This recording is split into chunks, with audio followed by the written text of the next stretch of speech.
to California, seeing the sights and people there. Hello, I'm Michael. And I'm Grace. And we're California Travel Videos. I want to welcome you back to another episode. We're going to be talking about Napa Country today. Are you ready? I'm ready. Okay, well, first off, we always start off with planning. And as always, we would start off by looking at Google Images, Flickr, 500px, remember that's a favorite site of ours, and the old standbys, Yelp and TripAdvisor. And I've got a new one this time, Grace. What is that? It's Fine Art America.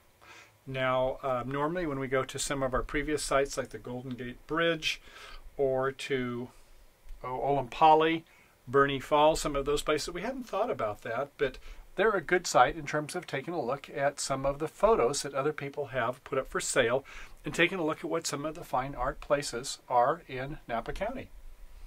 So along that line, as far as the history of the Napa area, we're going to cover that a little bit later at the end of this. But I'd like to say that Napa is all about this stuff.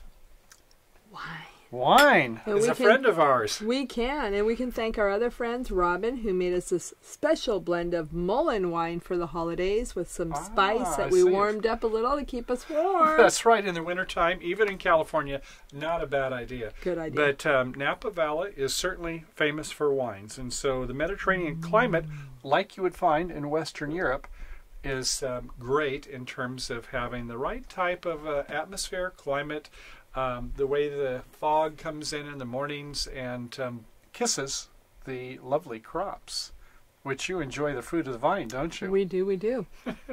So anyway, along Napa, you've got the Bay Area and the Napa River that goes into the bay, and that starts then on Highway 29 at Napa. And so the wine country, pretty much all the vineyards and everything goes along Highway 29. So if you're not familiar with the area, just go on Highway 29 and kind of like we have in Sonoma County for ourselves, isn't it, Grace? That's what we've done. So we've got Petaluma where we live, and then north of us, Santa Rosa, the capital of the county and so on. There's Highway 101 and the same sort of deal in Napa. So if you're confused about where to go, get on Highway 29, start heading north of Napa, and you are going to be in the wine countries. So let's go ahead and take a look at some pictures and videos of that. Sounds like a good plan to me.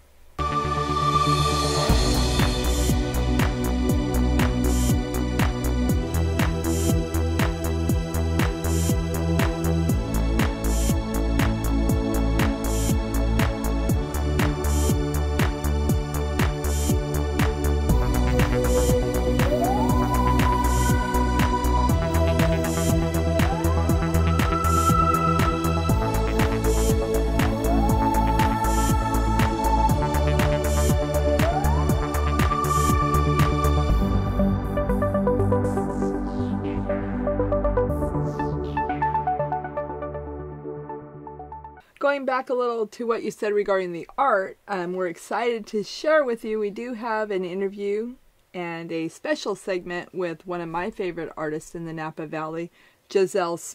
Her award-winning art has been recognized both in children's literature and in the art world.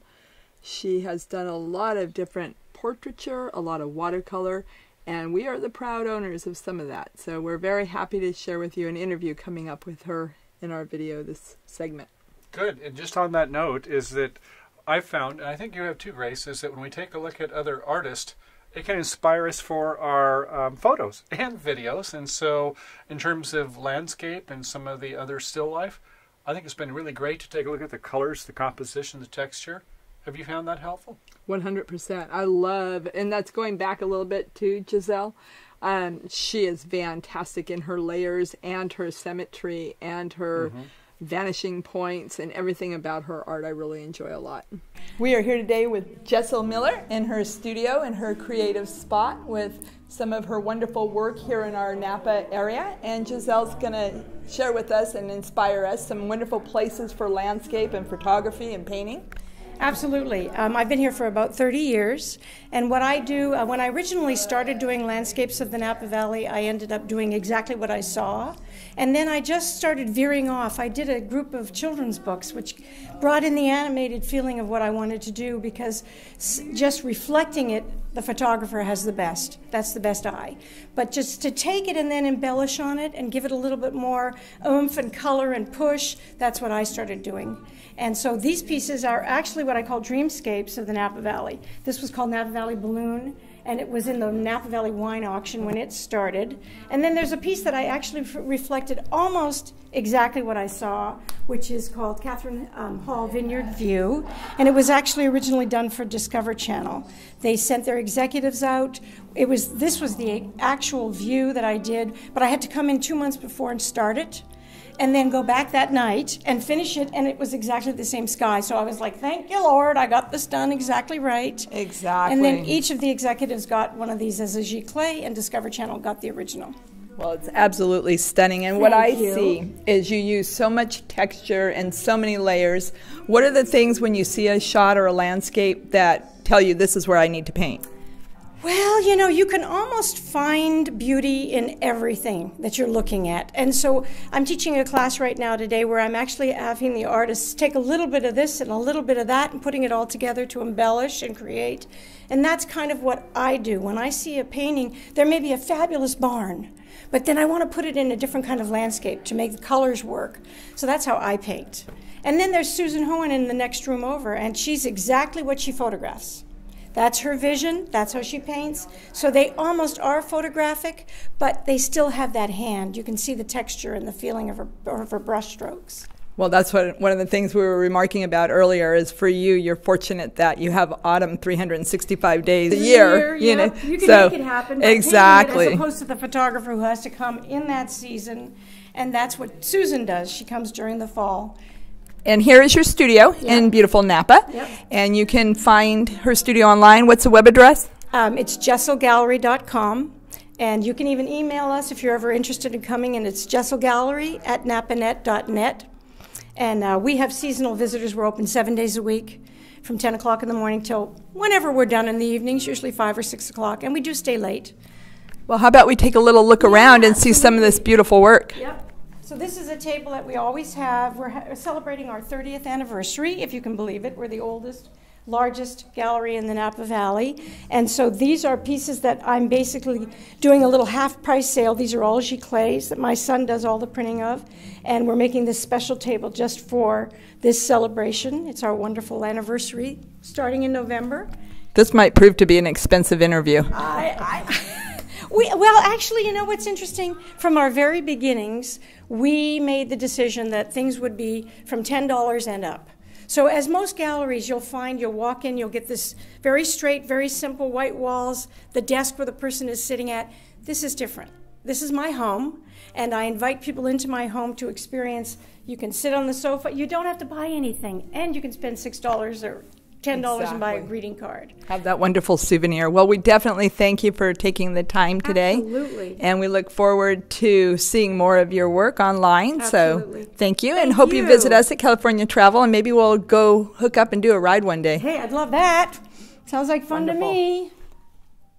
Well, of course, it's all about landscape, and when it comes to vineyards, well, we can see that some of the vineyard shots we have here, it can be beautiful out there if you catch it with the right time of day. More on that in a little bit.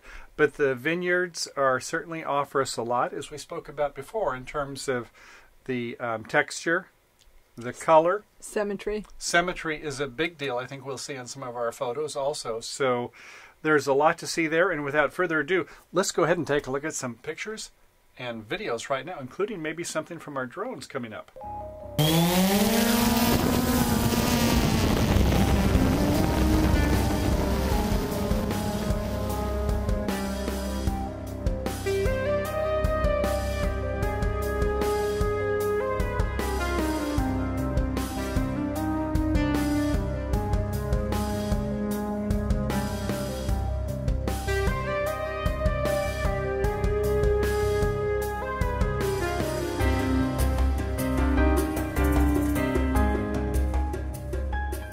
Okay, let's go ahead and talk about architecture, Grace. What's up there? So many things. Napa Like the gold rush of 1849 is rich with wine money, so they're spending it in many, many ways. Behind us, you'll see this wonderful building. This is one of my favorites. It's so beautiful with the ponds on the foreground framing, and then they can build with stone. We've got castles. We've got brick, a lot of brick. The beauty is just abundant with all the framing. It's wonderful to see. Okay, let's go see some castles, some more quadcopter footage, and a lot more photos there.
Okay, Grace, so next up, let's take a look at some terrain, along with terrain, color, texture, shape, more symmetry. Yes, one of Grace's favorite. And oh, I forgot. So we'll have more in the videos and the photos, but as we can see here, we do have some nice symmetry going along. In your favorite, there, the architecture. And also you can certainly see when it comes to the vineyards, you can have a lot in terms of the rows of the vineyard, in terms of the mountainous terrain, and you can see we have layering that's going across in scenes like this. So without further ado, let's go ahead and head for the slides and maybe a little video and take a look at some of these elements that are so fundamental to making a great picture because they appeal to the eye as well as to the heart and soul.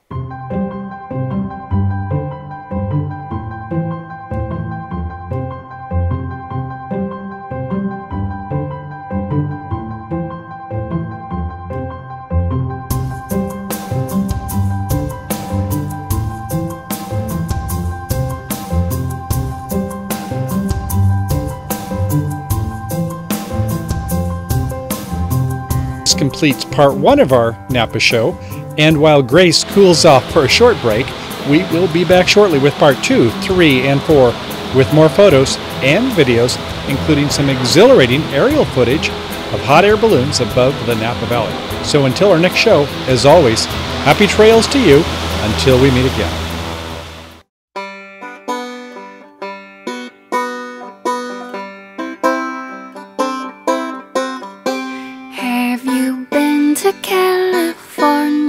Seen the sights and people there, walked the streets of sleepy sea towns, tasted salty ocean air.